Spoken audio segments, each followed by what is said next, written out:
Well, hello, world. Welcome to Comic Book News. I'm your old pal, Dan Shaheen. It's been a while since we've been in this Comic Book News studio doing an interview, but I've got two lined up this week. Today, we're going to speak to Brian Doherty. He's the author of Dirty Pictures, How an Underground Network of Nerds, Feminists, Misfits, Geniuses, Bikers, Potheads, Printers, Intellectuals, and Art School Rebels revolutionized art and invented comics. Whew. It's a mouthful. And then on Thursday, we're going to be talking to one of the subjects of that book, Dennis Kitchen. So I figured I'd kill two birds with one stone, and I would pump Brian for useful information about Dennis Kitchen, in which to apply him with in an interview. Luckily, I've already read the whole book. I was sent an advance copy, and man, it's just full of gems and nuggets from the underground comics world. So let's get in there and talk with Brian. But first, wait a minute, we got to go one more place. All right, and before we bring in Brian, I just want to remind you, if you want to see your comics here on the $1 Million Mailbox, and we will be looking at some underground comics on the $1 Million Mailbox today, so sensitive viewers, beware. You know where you should send your comics? Right here. The $1 Million Mailbox, P.O. Box 1163, Arcata, California, 95518. You send them in here. I spread them out on the $1 Million Comics Cam. I take a look at them with Larry Young, experienced comics publisher, also known as Captain Fun. We'll check them out. We'll give you guys the inside scoop. I've got another one of those coming up soon. I've got a mailbox just overflowing with amazing submissions. But for now, let's get right to our interview. I know we're a little late today. We had some technical difficulties getting started, but we're up and raring to go. So let's bring in our guest today, author and senior editor at Reason Magazine, Brian Doherty. Hey, Brian. Hi, Dan. You hearing me? We're all good here? Sounds good to me. How about you out there in radio land, internet land? You guys hearing us okay? I think they are. I want to point out that the technical difficulty was that I was too dumb to notice that my mute button was activated. So sorry, everyone. Pshaw, it's fine. People are new to this whole world of live streaming, right? So I appreciate you. Have you done live interviews, like live streams before? A few, yeah. My colleague Nick Gillespie at Reason once told me, "Hey, don't live stream down my leg and tell me that it's raining." And that's whenever I think of live streaming. No, not enough. It's great. I'm relatively fresh to it, hence my inability to notice the mute button was on. But hopefully, I'll comport myself professionally, and this will all go great. Cool. Well, speaking of Reason Magazine, we've interviewed several times, and you may have noticed some of our graphics are from Peter Bagg, the well-known independent underground whatever cartoonist. He's talked about in your book, and he's my all-time favorite cartoonist as well. So he's certainly in my top three. He was incredibly helpful in writing this book. Pete and I have been in buddies for many years, and he loaned me his pretty complete collection of Mineshaft magazine, which is kind of one of the places where the underground comic spirit is still alive today. Loaned me some old comics. Very patient, very helpful. Hosted me when I had to be in Seattle to interview him and Sherry Flanagan. I interviewed up there. Eric Reynolds. Yeah, Mineshaft. Yeah. I got copies of Mineshaft that we're going to take a look at today for sure. Pete is a hero of comics. He's a hero of liberty and a wonderful pal.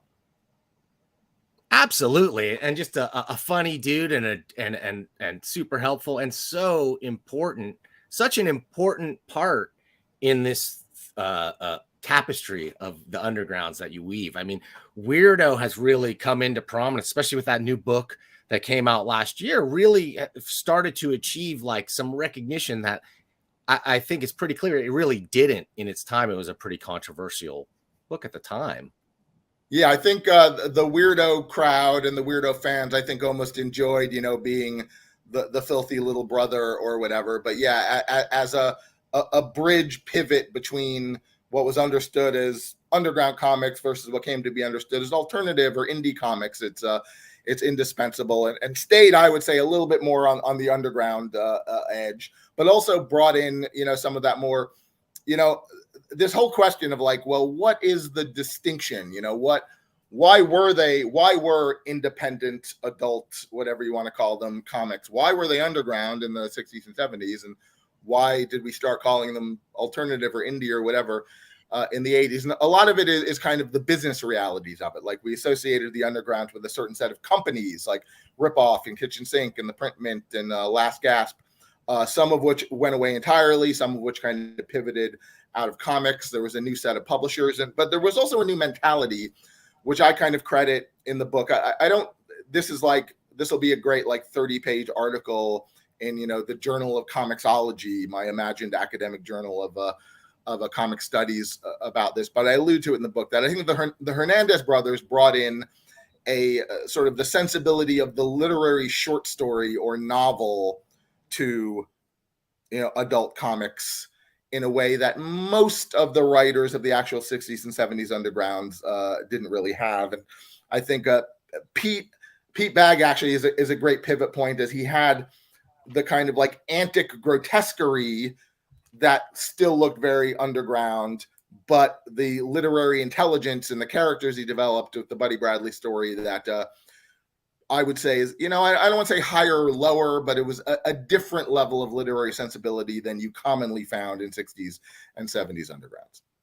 And I think that it was explicitly not hippie, right? Like it was hippie, yeah, the whole hippie element, yes, of course. I mean, I quote Dan Clowes, another one of these sort of pivot figures. He talked to me in my book about how, just circumstances of his life and his relationship with his mother and his relationship with the people around his mother led him to be like, I do not like 60s people. I just sort of, I had an aversion to anything that smacked of that.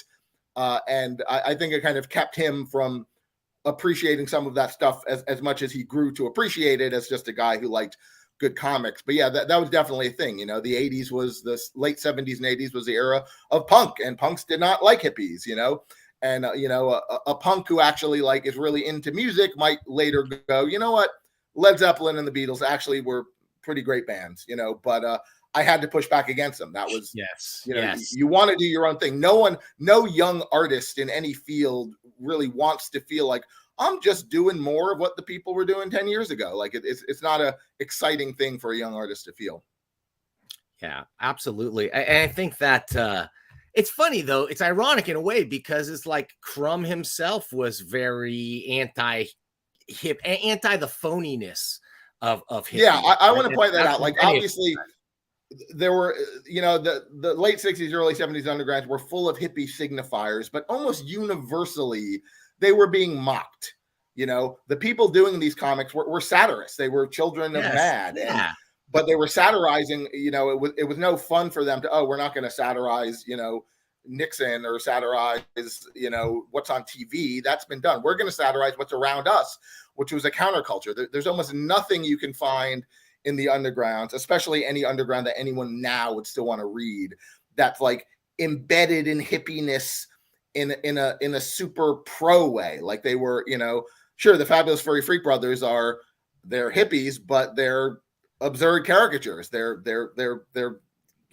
comic figures. They are being mocked, and that was pretty true of all the ways the underground comics dealt with what you consider hippie themes. It was generally being done satirically or critically.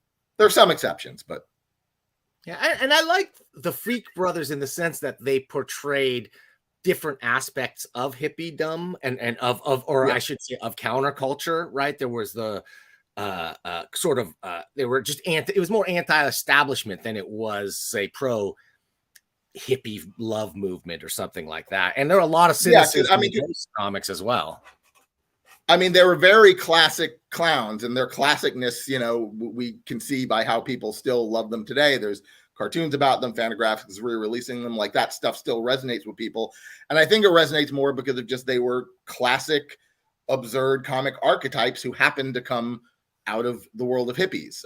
You know, it wasn't, I don't think it was so much that, oh, it's their hippie anti-establishmentism that made them funny or made them interesting. I think it was just that Shelton is a very gifted comic writer, and he picked up what was around him to form his comic archetypes. And as I say in the book, like all his life, he runs into people who will insist like, oh yeah, I'm the original Fat Freddy, right? Like that's me, because these characters were so real and yet so completely absurd that people in the counterculture constantly felt like, oh yeah, that happened to me, or that is me, or, you know, I think Fat Freddy was the one who people seemed to feel the most that, oh, I met the guy. That's obviously the guy, you know, because he's, you know, this id-driven, you know, pot crazy, overweight dude, and you know, everyone knew guys like that, and that helped them resonate.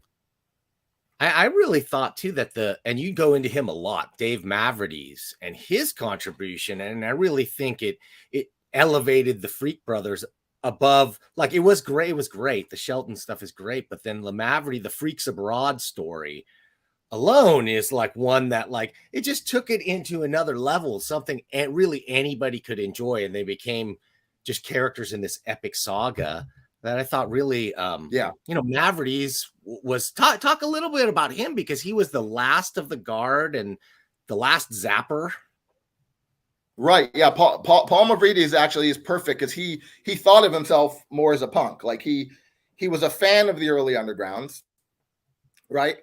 So he was there weren't a lot of second generation underground comics people. There weren't a lot of people who were like, oh, I read them and I was a fan of them, and then I made them. But Paul Mavrides was one of them. And he has the quip, which I'm pretty sure is in my book. He's like, yeah, I grew up, you know, adoring Gilbert Shelton, and then I became Gilbert Shelton. You know, not literally, but he became a person drawing Gilbert Shelton's stories. Yeah, right. And he brought in a punk new wave mentality to them, as you say, that helped the late 70s, early 80s Freak Brothers comics resonate well beyond the 60s mentality. And Paul allied with Jay Kinney, who was a very early, you know, first wave underground guy. He was in Bijou from the first. Both Jay and Paul, who knew each other and collaborated in San Francisco in the late 70s, understood that, yeah, we've got, for this format to survive, for this whole idea of independent, arty, outrageous comics to survive into the 80s, it has to get away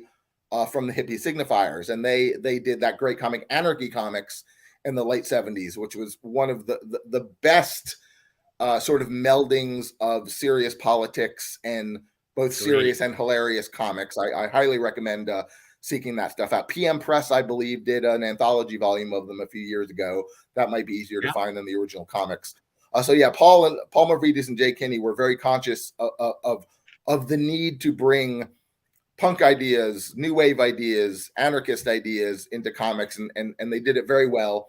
And certainly the Freak Brothers comics that Paul worked on in the late 70s and early 80s were among the most interesting formally, the most complicated in storytelling terms. That's it.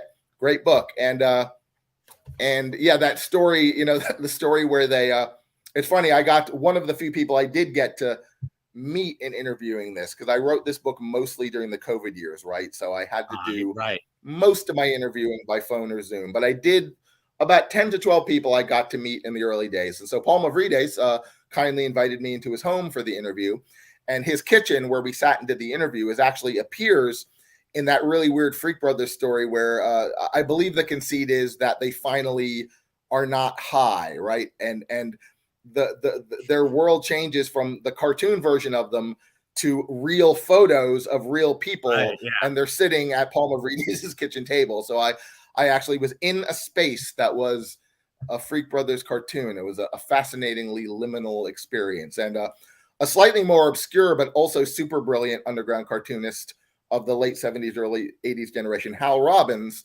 also lives in that house, and it's also his kitchen. And that house, apparently, or the apartment in San Francisco, has been under the control of cartoonists apparently since the mid 70s. I think Trina was the first person to live in it. And as happens with apartments in San Francisco, you want to keep control of it and pass it on to your friends. And it's been a cartoonist stronghold ever since. So yes, Paul Mavrides, very important character, great pivot point from hippie mentality to punk new wave mentality. There was one, you talk a lot about Last Gasp, but you didn't talk much about Slow Death, which is probably my favorite, like, underground anthology of that period. Like, I think that's, to me, it's the one that is, I don't know, it has it's like Zap, but with an ecological editorial dictate kind of thing. And they would go crazy with it, but it was within the constructs of eco funnies that, and just makes it a super enjoyable set of comics. And the creators in it, you didn't talk as much about that wave, kind of almost that second wave, the Rick Veitches, or the Veitches, the Greg Irons, the that's probably true. One of the things, when you start a book like this, you have very wide imaginings of what it would do. And one of the things that the book didn't end up doing a lot of was sort of like the close reading explanation of the comics themselves. The book ended up being a lot more about the people, right, than about the content of the comics. I would like to believe that there's enough of an explanation of the content for you to get it. But I could certainly take seriously the critique that kind of horror sci-fi edge of it didn't get as much attention maybe as the Zap edge or even the women's comics edge in that. A lot of that was, I think, you're making me think out loud about this right now. Greg Irons is dead, so I didn't get to talk to him. Veitch is someone I could have talked to, and I just failed to. Richard Corbin passed away during the process of me working on this.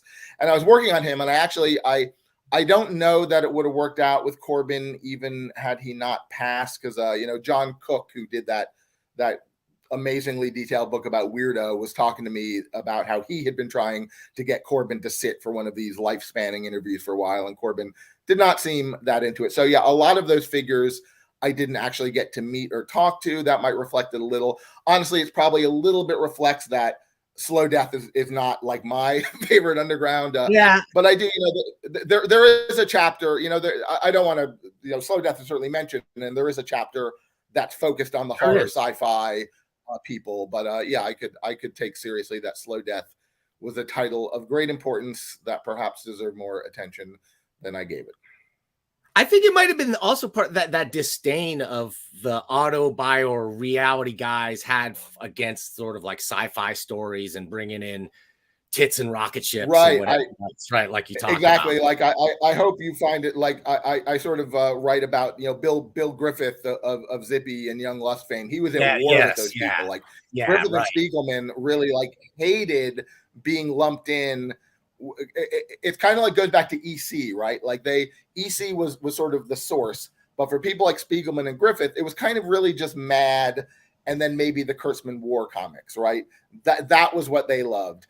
But the underground comics movement in general was an ecumenical child of EC, and there were lots of people like, no, it's all about Wally Wood, and it's all about this twisty sci-fi. And so there was kind of a divide and war between the arty intellectual humor auto-bio types and the like, no, I love that I get to draw, an alien invasion story in which, we really get to see, the guts exploding when the aliens shoot or whatever. And the quote from Griffith, and I originally actually had it as the title of that chapter, but my editors changed it. The title was going to be a quote from Griffith that was basically, what's all this with the tits and the monsters and the werewolves? And that kind of sums it up. But, the thing that's so great about the Undergrounds to contemplate that made it fun to write this book is it was wide ranging. It was not a narrow thing. It was not just one thing. It was not just one type of interesting, edgy comic. It was everything you could imagine in terms of let's draw and publish a comic book that would make Frederick Wortham faint, and they covered the waterfront with amazing graphic wizardry. The great thing about Corbin is even people who didn't necessarily respect Corbin's content, Like I couldn't find anyone, including Spiegelman, who wouldn't bow to like that man's graphic wizardry. Like he could do things with lines on paper and with color. He was also a great color innovator that just made your head swim, and still makes people's head swim to this day. It's not like, oh, it's his innovations have been, subsumed in the culture and now everyone's Richard Corbin. It's like, no one is Richard Corbin but Richard Corbin. Well, you said something, I think it was in your book, that you talked about he would build 3D models. Was it you, or did I? Yeah, I was quoting. I think I was quoting Tim Boxell. Yeah, Tim Boxell, who was one of the not as well known but also really great horror sci-fi artists, and also edited one of the last of the original Underground Comics pamphlets, Commies from Mars, which is I think underrated. I'll talk a little bit more, but yeah, Tim Boxell, I believe, told me a story about visiting Corbin and seeing. And it's in the book. If my memory is bad, yeah, it's correct me, of like seeing that he would actually build models to sort of see like how the light would look. And I think Boxell pointed out, like, yeah, he could make a scene set in a bright field look eerie and eldritch and frightening. It didn't need to be set in a dungeon. Corbin could make anything feel bizarre, otherworldly, and creepy. Yeah, it explains the modeling he was able to achieve on his forms and the fall off of light around like curved forms and stuff. Like, it makes so much sense that he's using like maquettes to help him in that stuff. I that was one of the biggest, like, I had never heard that back before. I would love, I think we were talking earlier before we were live, like this field, the field of writing about underground comics has a lot more to be done. And I would love to see a book as long as mine, written by someone, and this is not me, written by someone who actually like is a skilled artist, like someone who understands it on the level of like, I know what it takes for pen and ink and color to do this. Like I did not have that skill in me, and I would love to read more close reading of Undergrounds by people who did. And Tim Boxell actually gave me some great quotes from an artist about the artist that helped me understand what people like Corbin did, what people like Robert Williams did. Okay, so as much as they innovated on the artistic side, and nobody is going to argue that they didn't innovate graphically as well as subject matter and everything else, I want to talk for a second about the business model. You did a lot of interviewing with a guy I know named Bob Bierbaum, who's very knowledgeable about the history of the direct market. In fact, is writing like a 3-volume history of the direct market of comics. And yeah, his contention, and you kind of back it up in the book about, I think we need to start looking at some pictures for a second, because Brian, one of the things, the only thing I'm gonna fault you on in this book is making a book called Dirty Pictures that does not have any pictures in it. Okay. So, it does not. Do you want me to tell you why? Yes. That was the real why. You gotta grill him on this. Yeah. The explanation is, really a lot of it comes down to things about publishing costs and rights costs and negotiating and the like. It was not my decision. I will say that it was my decision to have this book not be a highly designed book with 500 pictures. Like, it was never meant to be that. This was meant, there are books that kind of do that are kind of equal with the words and the pictures. This was meant to be a word-based book. At the start, I did imagine it would at least have kind of like the 16-page insert, or like the every 10th page a picture.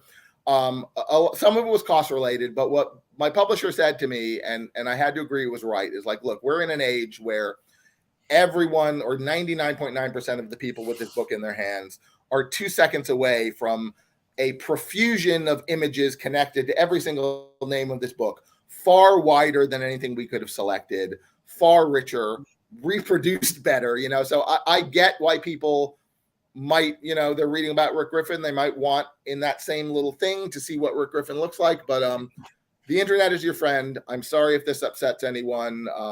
It seemed a reasonable decision to us at the time.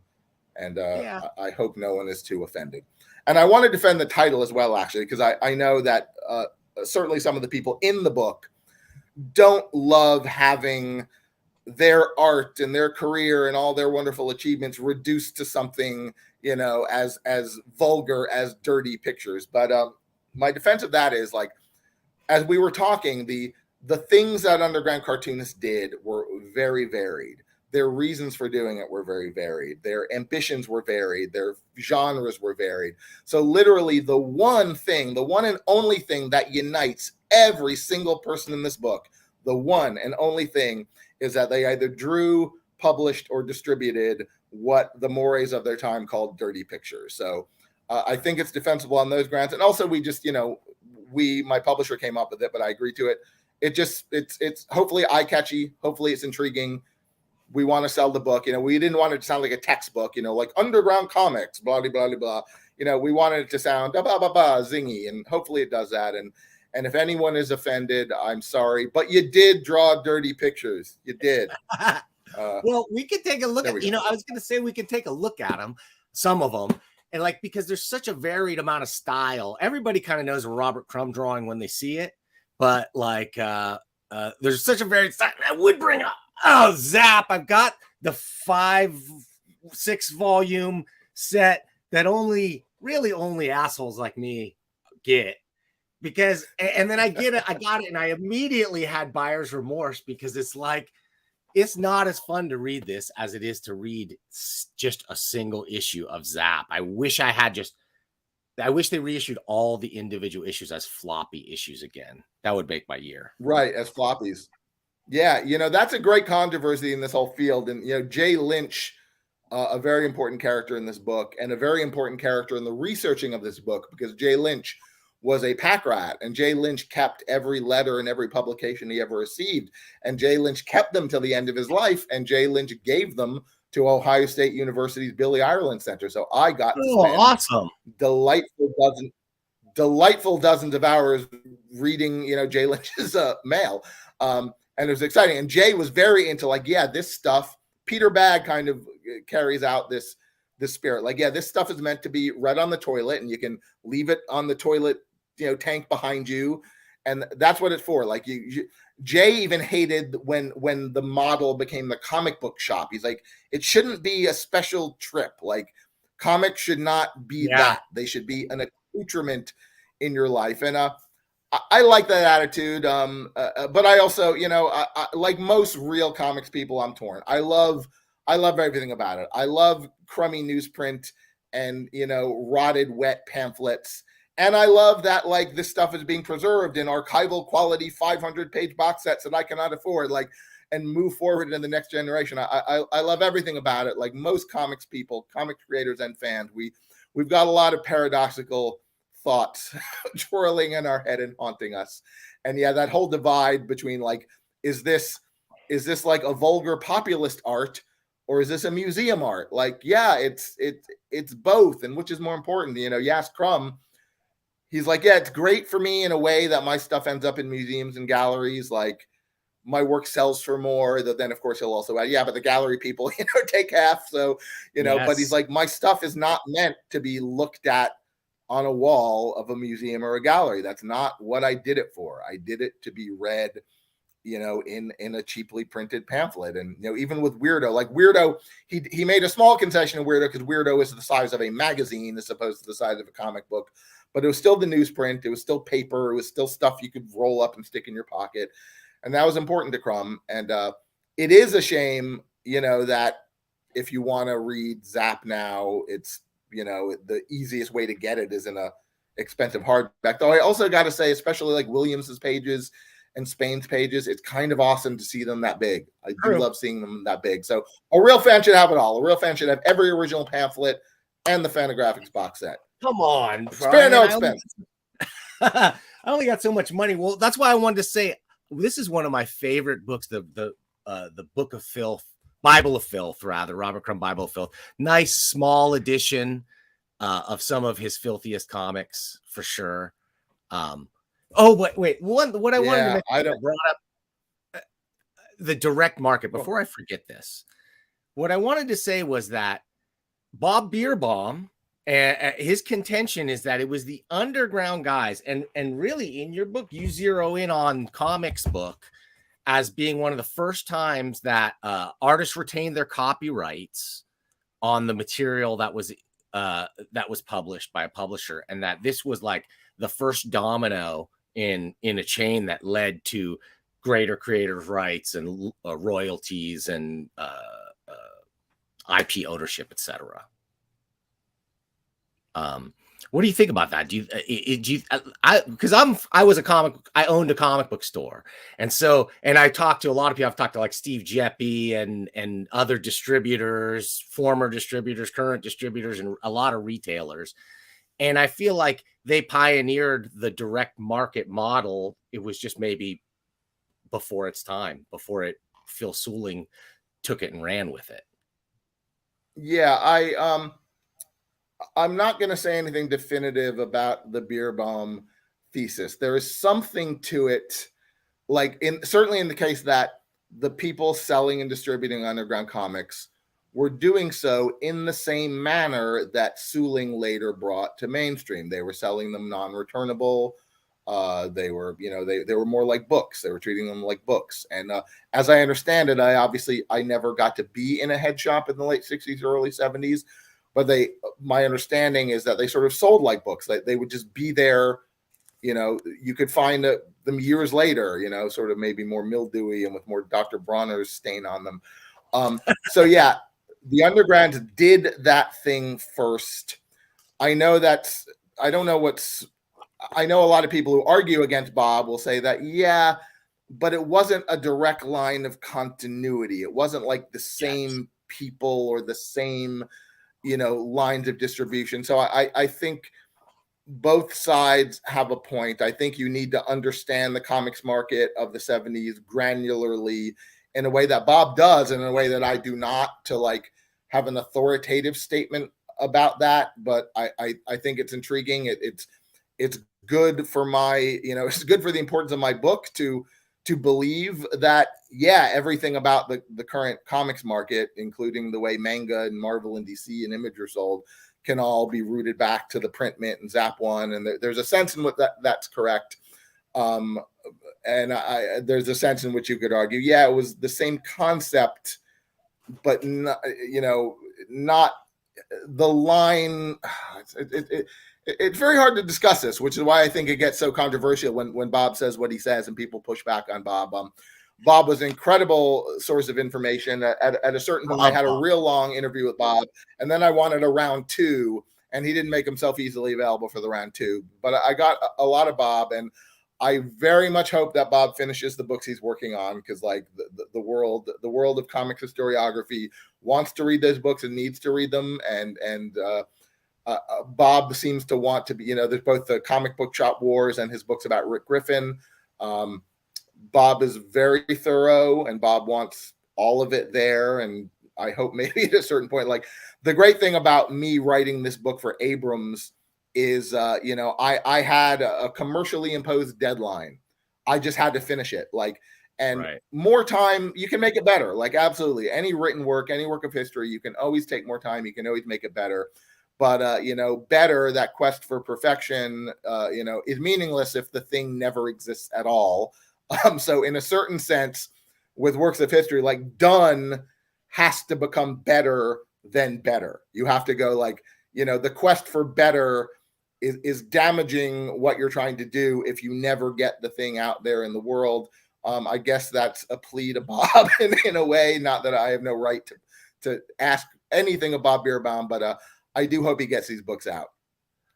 Perfect is the enemy of good enough, of done, right? So we agree with that. Bob, we love you. We hope that we want to read your book. That's all.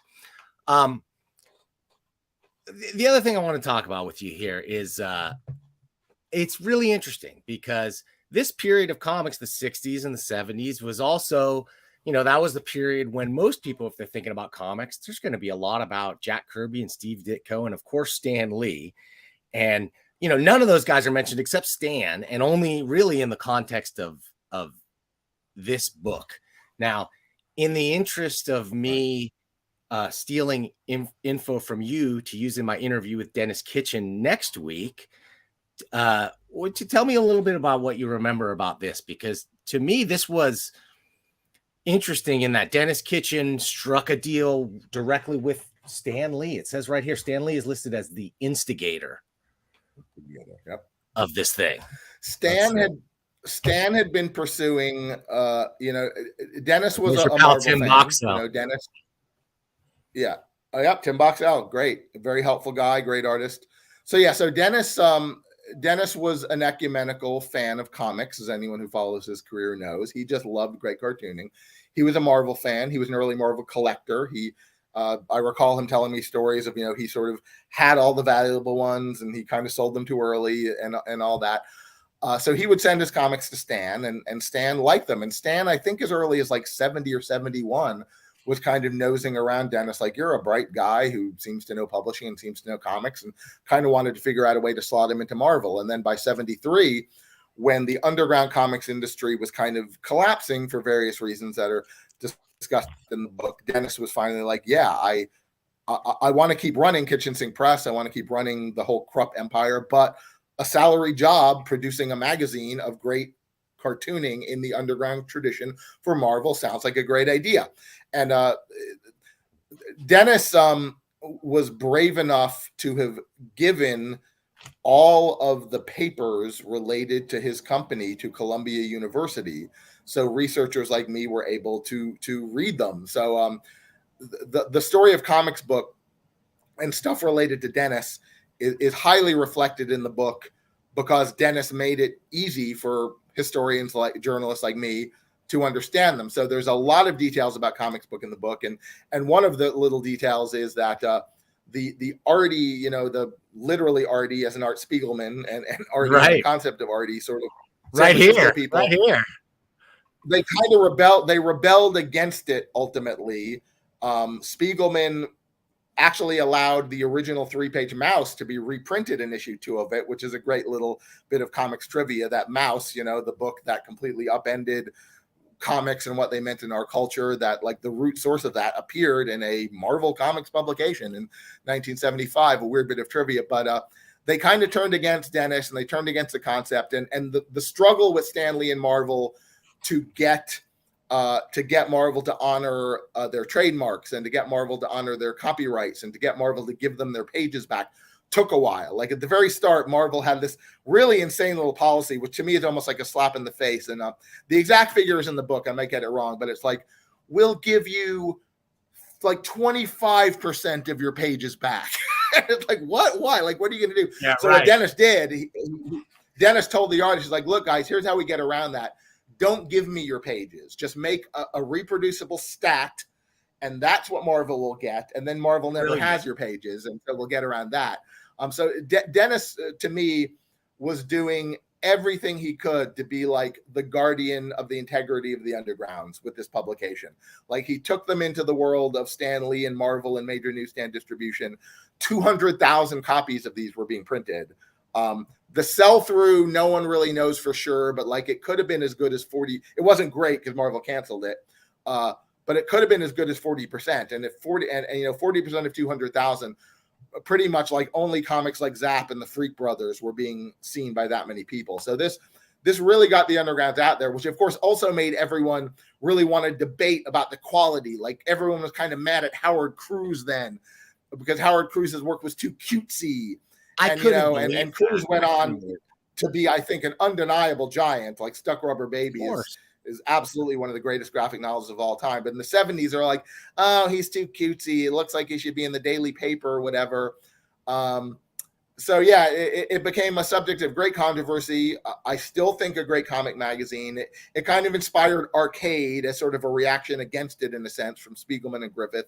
There are people to this day who still think Arcade is the greatest comics publication ever made, and I think it might not have existed if Comix book had not. So Comix book, I think, deserves a lot of credit. It is fun to read. Skip Williamson is just so fucking funny. Skip Williamson is like, God, that guy is hilarious. There's a lot of Skip Williamson in there. Yeah, it's great stuff. It did, it's impossible. I asked Dennis this, and he's like, there's a good case to be made that, as you were saying, that the sort of cascade of artists demanding of the major publishers that we don't want you to own our characters. We don't want you to keep our pages. We want royalties, like all that stuff underground people were used to from the beginning. mainstream comics people have some of that now, not all of it, but some of it. They still don't fully own their characters. And the sort of injection of that idea into Marvel first came through this publication, definitely. The argument about what influenced and whether it was a necessary step as opposed to a sufficient one, that's always arguable. But it's unarguable that the first time that those ideas entered the Marvel ecosystem was because of Dennis Kitchen, was because of Underground Comics, and this fine little, not as widely remembered as it should be, comic, which we're looking at right now. Comics books, great stuff. Speak of the devil and he shall appear. Just kidding, Bob. We love you, and we know that there were medical problems in your family that has led to the delay of your book. And he says it's medical problems, nothing. It's not perfection, not a desire for perfection, but we do appreciate, Bob, your intense knowledge. I especially appreciate Bob hit me to a lot of the pre-Golden Age stuff, the really, really old stuff. He's such a historian on that stuff. It's really fascinating. Yeah, I want to understand Yes, it is live now. Bob, it's because we are desperate to know everything you know. And obviously, I'm very sorry about everything that's happened in your life that has made it difficult. And we want to see it, and we will be happy for, and I love that the knowledge that you deliver in formats like this or on Facebook. Like it's all highly appreciated. And totally, I hope that's understood. Yeah, and he stumbled into this talk. Must be cosmic. Bob, we love you. Thank you. He brought up one other great point that is something I wanted to talk to you about, and it has to do with the thumbnail to this very video, okay, about the SCOTUS ruling on ZAP 4. Can you just give us a brief, for those who don't know what that means? Could you tell us about this? Sure. I don't want to get in an argument with Bob over this weird format of him typing and me speaking, but we're not. The granular knowledge that I was able to gain from Dennis Kitchen's papers tells me that the problems with the market did not just begin with the SCOTUS decision. They were happening before that. So that was a part of it, but that was not all of it. There was and again, my book knows more about this than me, but basically, the Miller decision in 1973, which did not itself have anything to do with Underground Comics, affected Underground Comics by establishing the legal principle that standards of obscenity could be local. That you didn't have to establish some sort of universal thing of, oh, does this have any kind of serious literary value? Like, a locality, a local DA who wanted to make headlines, or a local DA who wanted to make his local churches happy, could go, look, yeah, you degenerates in San Francisco and New York may be able to tolerate crap like Young Lust or Zap, but we do not have to. Our community standards are different. And certainly Dennis told me, and Ron Turner told me, and the record shows that there were certain cities, Ron said, that just like no one in whole cities would take our comics anymore, because they were too nervous about the local prosecutors. And, and people would get around, there were always going to be a constitutional questions, right? You could always raise the defense that, no, this is not purely obscene. This is protected expression. So a way that people would get around that, and I think Dennis told me these stories, is that rather than actually get the government involved at all, you would just have some Christian group complain to the store's landlord to tell the store's landlord, hey, your client is selling porny crap, and then it's not a constitutional question, it's just a problem between you and your landlord, because your landlord is saying, yeah, we don't want you doing business here. So yeah, definitely had a great deal to do with damaging stores' willingness to sell these comics, because the threat of prosecution was larger. Though I want to say, and it's difficult to be authoritative about this, because you would need like a criminal justice sociology grad student to spend 2 years of time to like really dig into the local records in the 70s. I got the sense that the fear of these prosecutions was larger after 73. The actuality of them was actually not as large. Like, it was actually pre-Miller that you were more likely to actually have your art gallery with comics on the wall, or your bookstore, and I tell some stories of this, have the cops come in and take a clerk downtown. But definitely the fear of it, especially as it hit the people who had to retail the comics, was far larger post 73 because of the Miller decision. that's a classic chilling effect, though, right? I mean, that's what, Right. Yeah. Exactly. As like a libertarian, like, what do you think of that ruling in particular? Because it strikes me as being so, it's not even about that community, it's about that jury in that community. Yeah, it's about the DA. Yeah, it's really about the DA and the cops. Yeah, no, I mean, I don't think anyone should ever be legally punished in any way for any reason for the saying or the publishing or the printing or the selling of anything. So yeah, that's, the libertarian answer to some of these things is very easy. It might seem facile to people, but I think it's the right answer. Like, yeah, you should never be able to be arrested for selling a comic book, no matter what the comic book says. It's funny. I'm reminded, I don't think this detail made the book, but like in 1977 in Minneapolis, like a guy was busted for selling Young Lust. And I remember seeing a correspondence from Kinney or Griffith where they were like, oh, the nostalgia of, oh my God, a comics bust, in 1977. Oh, the nostalgia. So they had felt at that time that being busted for comics was kind of an old-fashioned thing, but it still happened.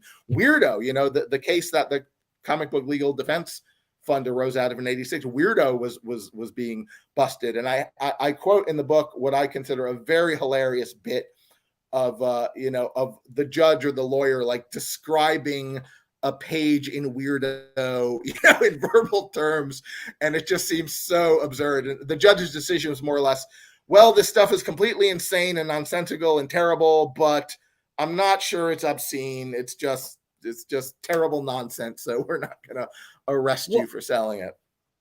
And in this day and age, getting that kind of heat or scrutiny from Moral Panic or whatever, ask Art Spiegelman how that's doing for mouse sales, which are through the roof in the past year after the local school board decided he wasn't appropriate for their community. By the way, which is an agreement. I mean, in principle, I agree with. I think they're totally wrong about the work, but I definitely agree they weren't trying to ban the book and that they were trying to just recommend something different in their curriculum. I think that parents and the PTA should have the right to have input on that kind of thing. I wonder what you think. You could say that. I dug into, the minutes of the meeting, and their reasoning for it, I found a little disturbing and annoying. Like, I mean, to me, again, like the facile libertarianoid answer is, well, no public schools. And then, there's not a political issue involved in what they teach. I obviously understand why a parent would want a say in what's taught in the school, but I will say the level of reasoning exhibited by these, county school officials in Tennessee in the Mouse case was pretty shoddy. And, it's great for something that's already as culturally central as Mouse. The news that it has been, banned or withheld from a school can be great for it. I would say in the context of the 70s, it probably didn't do Young Lust or Zap that much good to be censored. It probably just scared the retailers, but they survived, and we still talk about them today and we still read them today. And, Young Lust has not yet gotten the deluxe hardcover treatment, but I hope we live to see that happen as well. I think we might. I think Crumb, though, was, he spoke out, or there was a quote in the book about how he felt bad, and another cartoonist as well, about clerks at like a store in the Midwest going to jail. Yeah, Robert Williams, he's like, and I when I quote Williams, I always kind of want to do a Williams voice. He has a wonderfully distinctive voice, but I will not do it. But it's fun to hear Robert say this. He's like, me and Crumb, we knew that. Oh no, I'm terrible at it. But he said, can't even help me and Crumb, we knew the things we drew. Someone else was going to have to pay for it because the artists never got arrested, but store clerks did. And publishers like Printmint had to like hide stuff. We got to move all the Zap 4s off the premises and, sell them under our coats for a year. Yeah, it was scary. I think, the genesis of this book came from this article I wrote for Reason about the kind of current wave. I'm not going to do them. I'm not. I have too much respect and love for Mr. Williams and knowledge that I'm not a good dialect comedian to do it. But he has a great, it's Robert Williams. You've heard his voice. You can do it in your head. I don't know that. So anyway, yeah. I would if I had. Look him up. Watch the documentary about him, Mr. Bitchin'. Wow. It's fabulous. Williams is one of the people who I got to meet. I got to spend the afternoon in his home interviewing for this, and it was such a joy. The guy is an intense just a fun guy to listen to. Like you would want to hear all the tapes. But anyway, so I'd written something about the current wave of modern sensibility reaction specifically to Crumb and the way Crumb dealt with racial imagery and the way Crumb dealt with sex and women. And I think it might help younger generations understand that when people of the age of the people who lived through the underground era, a Ron Turner and R. Crumb, when they hear people say, you shouldn't be drawing this stuff, like they hear it through the lens of their memory of when people were being arrested for this. So there is a sensitivity on older people's part to being told certain expressions should not exist. They should be ignored. They should even be suppressed. Even if you're not outright saying, we think you should be arrested for this, like, you got to remember, if you lived through the 60s and 70s, people were being arrested for it. So your sort of attitude about free expression might have a ferocity to it that a younger person might not quite understand. I mean, that's Turner had a great statement. Turner's like the Vice Squad. He's like, my culture, the culture of me and my people was called Vice, and people were arrested for it. Like, and to this day, like, when you talk to Ron about it, the emotion is still there. Like it's hurtful for your culture and for your police, the people you're being taxed to protect, to tell you what you do and what your friends do is something we want to crush and extirpate and throw you in jail for. Like, it's a bad feeling, man. And it's ultimately the honesty of Crumb's work in particular, the fact that he was willing to say, look, these are things in my head and I'm not going to hide it. And he was facile enough. He could draw whatever he wanted to draw and present whatever image and modality for that image that he wants to convey. But he had this within him that he wanted to put out there. And I think that's something now that's considered unacceptable, but that is a tragedy. That's at a loss to everyone, I think, because it just increases the mask that everybody is putting on in front of themselves. So then you don't trust, if you can't say what you really feel, how can you trust what someone else is saying is what they really feel? Like, obviously I agree with that and value that point. Crumb, there's a great Crumb quote toward the end of the book. He may be vaunting himself, but he believes and says that, like, I am the most honest American of my generation. I hid nothing, like everything in my head, everything the culture fed into me, everything that my male ego gave me, it's all on the page. And I certainly agree with you that the cause of art and the reason why we have art and expression gets a little damaged if the rule is, well, we only want to say things that are nice to say, and we only want to portray attitudes that we agree with. Like, Noah Van Sciver, who is, a new generation cartoonist with a more intense interest in the undergrounds than many young cartoonists, said something great to me. He's like, I get why anyone for any reason, whether it be a race thing or a gender thing, if you look at this stuff and go, I do not appreciate this. Like, this is offensive. I think it's bad for the cause of humanity that these ideas are on paper. Like, I don't want to argue with you about it. Like, that's you should, I'm not going to tell you why this stuff is good. And I kind of have adopted that as well. Like, I don't want to be someone who argues with someone that you need to enjoy Robert Crumb, but I might argue that you do need, or you ought to let Robert Crumb exist. And it's probably not a good idea for any artist to stick to that meta idea of we only express nice, appropriate, decent thoughts and feelings and expressions. Like, that's not what art's for. But I thought that quote from Noah, who's been on the show, he was on the show once with Peter Bagg, him and Peter. And I thought that quote was the perfect quote for how to deal with that problem, the problematicness, if that's a word, of Crumb and his artwork. And I even, just before the show, I wrote to him to say, hey man, I read your quote. And I was like, that was really it was towards the end of the book. And it really kind of sums up in a great way, a good take you can have where you can be vehemently against the idea of violence towards women and racism and things like that, but you can still get something out of this work. Because culture is all expression and pushback, and even cranky old people like me are like, oh, cancel culture, or whatever. Like, yeah, people are going to put a thing out in the world. People are going to push back against it. The libertarian in me says it's all fair game until someone is being arrested, and it helps to remember that people were, in our lifetime, people were arrested for selling comic books. And I would like to think that everyone in the world of comics or team comics or whatever you want to call it can at least get behind, yes, let's not arrest people for selling a comic book.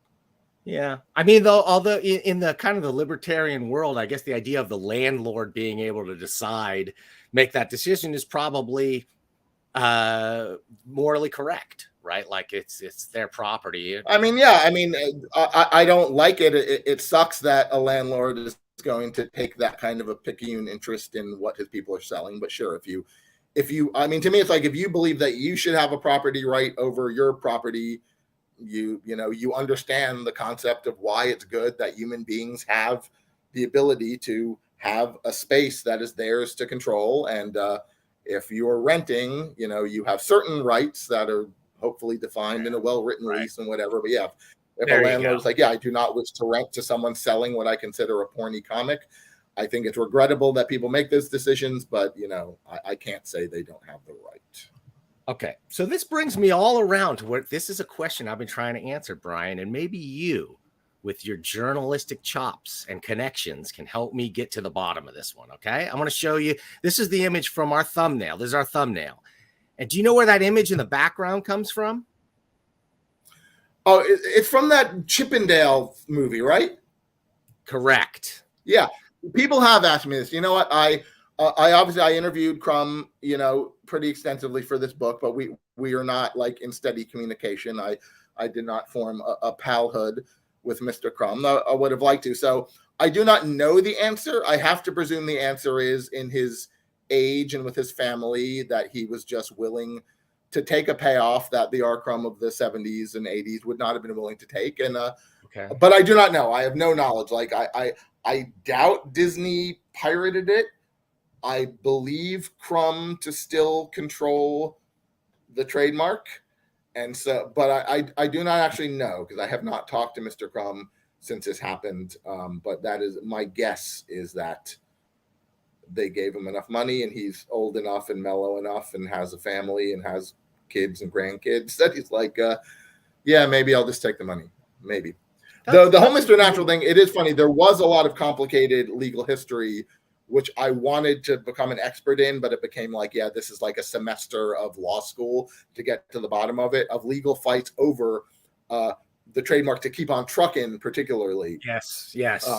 Which Crumb was seen to have lost for a while. And then in the 70s, it was he had this rough lawyer who was just like suing people right and left for unauthorized use of Keep On Truckin', which led to more troubles for Crumb, because for whatever reason, this lawsuit money, like no one was paying the taxes on it. So Crumb had a ton of trouble with the IRS in the 70s, which I get into a little bit. Right. But even that, I found some articles online, and the book does not discuss this, that it is my understanding that Crumb has control of Keep On Truckin' again. But as far as I know, he never lost control of Mr. Natural. So yeah, we're all just spitballing here. And if the story I'm imagining is true, I don't want anyone to, to feel like, oh, well, whatever, Crumb sold out or whatever. Because like at this point, it's like, well, there's a third option, I believe. I really think that it's possible. And I've spoken to Michael Finn, intellectual property lawyer to the comic book superstars, about this. Okay. And he said it's possible that they decided that due to the briefness of it, that they could get through on satire and parody exceptions to copyright. Interesting. Yeah, I do not know. It's funny. I would have thought that if that was what was happening, and again, I still have Crumb's phone number. I don't want to abuse it. He gave it to me to talk for this book. That there would have been some statement out of Crumbland about this, if it was illicit or not approved. But we are just spitballing. I don't know. I wish I knew. But again, the relationships I built with the people in this book, I try to be respectful of. Like, they all gave me access to them for the purpose of writing this book, and I have not turned it into like, oh, I'm just going to call you to chat at any time. But so yeah, I do not know. We're all spitballing. I reached out to his agent to find, and I haven't heard back yet. And because I found this kind of interesting, because all the stuff, I don't know if all the conspiracy stuff about Disney and grooming and all the things that you hear, the QAnon style stuff, right? And I go, one, Mr. Natural was not a cartoon. So to mix him in Roger Rabbit style into an animated film didn't make sense. You would put Fritz the cat, but that is so obviously X-rated that I would think that would never do it. But then Mr. Natural gets in and people go, oh, harmless enough. But and I know the Mr. Natural comics are some of the most controversial of the Crumb comics. The Devil Girl, Flaky Foont stuff is there's some rough very stuff in Mr. problematic, right? So I go, Mr. this Natural was a miss. This was maybe a miss by the lawyers or something, because to associate a kid's cartoon, it's a PG rated cartoon, with Crumb at all. But then, like, other people said, well, Mr. Natural's fairly innocuous, to which I say, you haven't read Mr. He's not. Yeah. He's not. Yeah, they're just remembering like the ones where he's oracularly proclaiming. But yeah, Mr. Natural was not innocuous. I have to say, I haven't seen the movie, so like I will listen to you speculate about this. I don't have nearly enough context to have anything to say about it.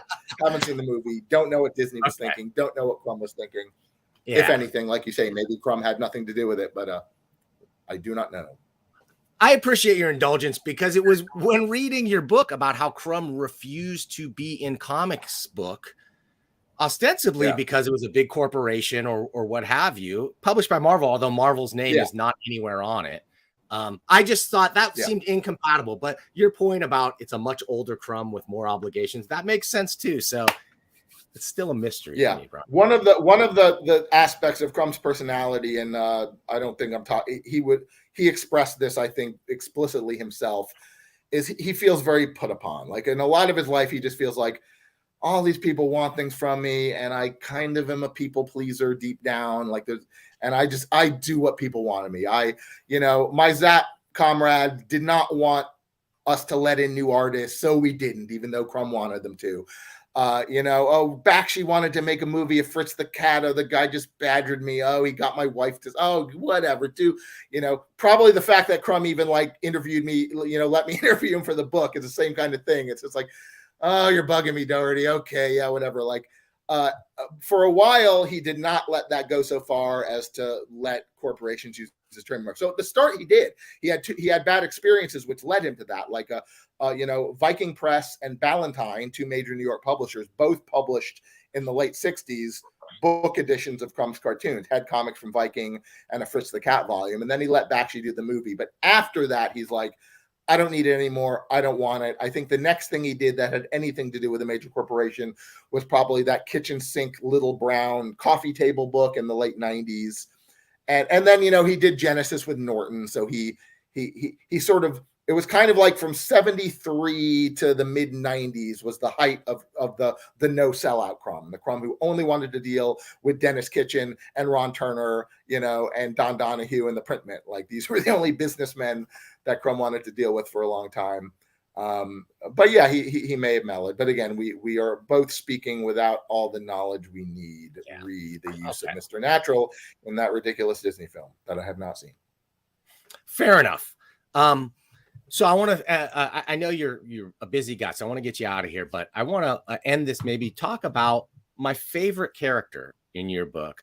I think, because I know him personally, I've had him on the show, among with a few others, got to be Ron Turner. I went to the same college as Ron. I lived in San Francisco for a long time, and he just came off here so well, except maybe Trina Robbins was the only one who had anything negative to say towards the end. But I know Trina Robbins. I've met her too. She's got a lot of negative things to say about a lot of people in comics. Yeah, Trina has both a nice. Trina is a fierce personality and a straight shooter, and she, even people who I can tell she mostly likes, she's not going to pull punches. Like she still to this day will tell the story to honor Ron, as Ron was the guy who like was willing to publish It Ain't Me Babe, the free female comic. And she tells a very charming story about Ron, like, coming over with $1,000 and gave her a ride to the drugstore, I think, to get her tranquilizers or whatever. So Trina has great things to say about Ron, but also when she feels Ron publishes offensive stuff, which he does, she's willing to say that too. In fact, I'm doing an event in San Francisco on July 14th that both Ron and Trina and Jay Kinney are all going to be at the Cartoon Art Museum. I'm a little afraid, I don't know if Trina's read the book yet. She did agree to appear in an event about it. I don't know if she, I'm sure if she has any issues with the book, I will hear about them, and I will be ready to hear about them. I want to say this for Ron, because Ron pointed out a fact error in the book that I want to confess to on the record. I discuss Ron's father and his career in running a chain of movie theaters. And in the book, I refer to that chain as being centered in Fresno, a city in California. Ron pointed out to me that I misunderstood him, that it was actually the county of Fresno, because there's both the city of Fresno and Fresno County, and there's two smaller cities around Fresno where his dad's film chain were initially based. So Ron would like it known that I should have added the word county after the word Fresno.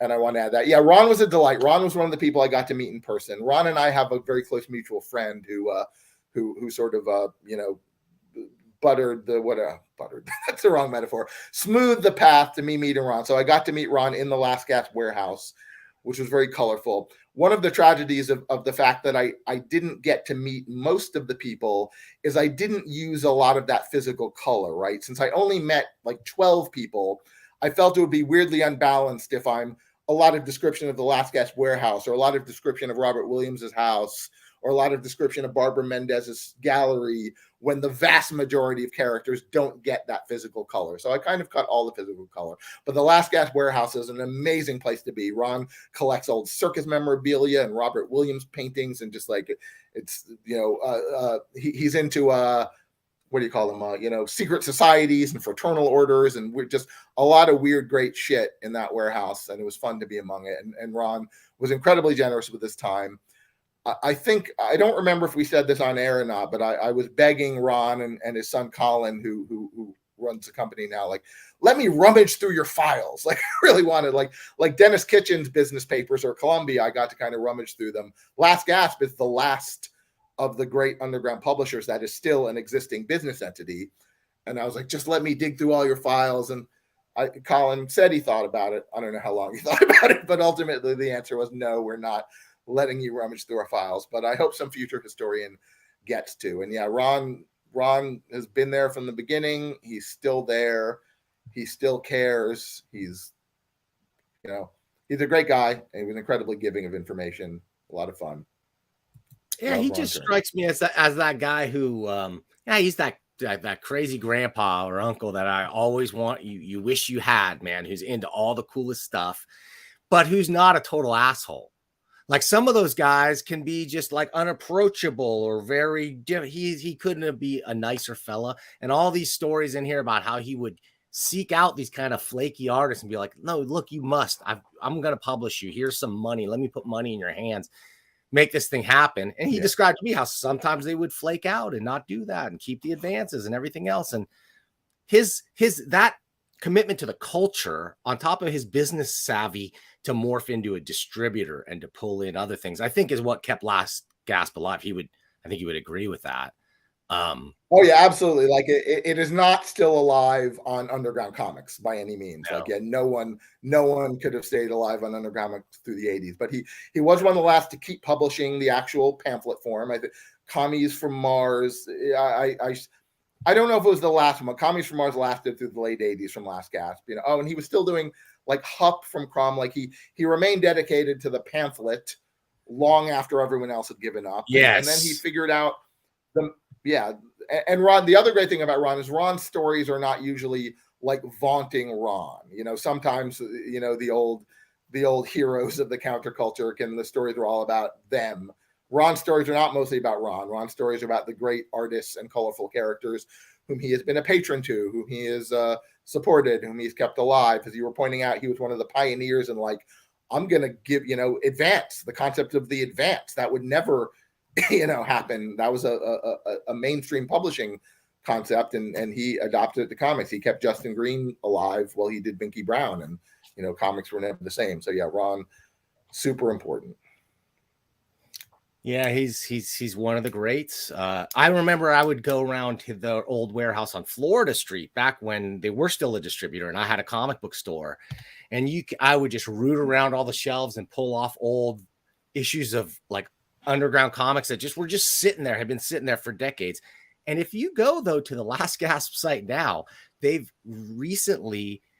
organized all that stuff, and they're selling their old back issues that remain for a higher cover price, sometimes much higher, but you can still get some of these things direct out of the printer's case. And that's stuff that, because they don't own the copyrights to, it's not going to be reprinted in another form. So it's definitely worth checking out. Yeah, for sure. Yeah, there's, Fantagraphics has been, great in keeping a lot of this stuff in print, but there's so much of it that has not yet been. There's so many archival projects. I hope we live to see, whether it be a complete arcade, complete Tits and Clits. I'd love to see a complete Young Lust. I would love to see all of Justin Green's non-Binky Brown stuff all in one volume. So much great stuff. Michael McMillan is a very obscure character. I'm like, God, that guy is the funniest. Oh my gosh, that guy's funny. And honestly, I think even all of Michael McMillan's stuff, that's not even like a book. I think that would have to be like a 48-page thing. But like, gosh, yeah, everyone in the world should be able to read everything Michael McMillan drew. He had a very modern comic sensibility. And it's funny, I got to talk to him, and he's one of these like characters who, he was willing to talk about it, but he didn't have a lot of strong emotions or feelings about any of it. And if I would try to kind of like that, who are you? Like, how does your mind come from? He's so above it all. He doesn't even get that there's anything to get. He's like, oh yeah, I just drew, yeah, I do comics for a while. Yeah. But that guy is a mastermind. Very, very kind of like, and I feel this is almost insulting, but almost like that modern, like Adult Swim kind of mentality of complete insanity, a very fresh comic mind, very ahead of his time. I hope I drive people to read Michael McMillan, though it's hard to do because you got to find the original comics. Yeah, that's the real shame about this stuff. I feel like they have scraped the bottom of the barrel of reprinting mainstream comics again and again and again in different formats, but there's so much of the underground stuff that you chronicle so well in this book. Oh, complete Visu Funnies. All the Visu Funnies should be in a volume. I want to see Slow Death, a new collection of all of the Slow Deaths as well. There's never been a collection of all. Dan, as we established, you love Slow Death more than me, but you were correct. That stuff should be preserved for all time, and as nice a paper and as nice a binding as possible as well, for sure. Did you read the new Slow Death that came out in 2020? That came out like the month I was finishing the book, and I wanted to kind of incorporate it, and I didn't. So no, I have shamefully. It's excellent. And if Tim Boxell is listen to this, I apologize to him, because Tim was telling me, you got to get that, and he was right. So I do, and I will get it, but it was not incorporated in this book. Okay, well, I talked about it on my show, so you can do the Cliff Notes version and watch my episode where we go over Slow Death. And I'm going to buy a copy like a good supporter of the arts. Do that, man. The Rick Veitch story in there, the sort of Facebook story that he does in there is top notch. And the Brian Talbot story is really, really fantastic in there too. Hey, Brian, speaking of Brian's, yes, I appreciate you spending the time to come in here. Thank you very much for taking the time to come talk to me about comics. Thank you. It's the writers of books. It's hard to get people to think about or even buy books. So I love anyone who helps get the discussion of books and comics and comic history out there. Thank you for doing what you do, and thank you so much for hosting me on this. Great. Thank you. I'm going to, I got to play my closing credits, brief outro, closing credits, and you can stick around if you have time to talk to me afterwards, but I understand if you got to go. Thanks, Brian. I'm sorry, Dan, I kind of missed that. It was a little choppy. Sorry. Oh, I'm sorry. I was saying I'm going to play my closing credits. If you stick around in the green room for a second, I'll be able to talk to you afterwards. But if you've got to go, I understand. No, I can stick around a bit. I'll sit tight. Okay. Thank you. Cool. Thanks. Okay. And thank you guys for sitting tight. We had a nice little audience throughout the whole thing that just grew and grew.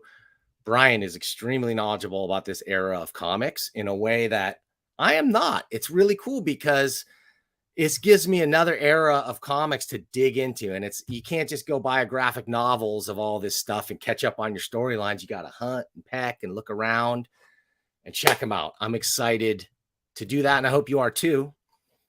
Speaking of exciting, please tune in this Thursday. Yeah, this Thursday at 11 a.m. Pacific time. I'm going to speak with Dennis Kitchen. He is a seminal underground cartoonist and publisher and distributor, and he's just done so many pieces, touched so many parts of the industry while being an amazing artist and creator himself that I just cannot wait to talk to him. The other thing I can't wait to do is look at more of your comics on the $1 Million Mailbox. So if you want to see them on this show, please send them in to the $1 Million Mailbox, P.O. Box 1163, Arcata, California, 95518. Hey, if you like this interview, please consider hitting thumbs up.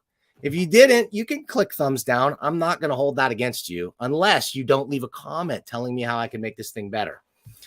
So come back on Thursday and we'll talk to Dennis Kitchen. Come back on Friday and we're going to talk Star Trek with Larry on Sirius Star Trek, Fridays at noon on the internet. Now I'm going to play the closing credits and a quick comic book cameo like any good comic media. We've got a cameo at the end of this thing. So stick around for that and we will see you next time.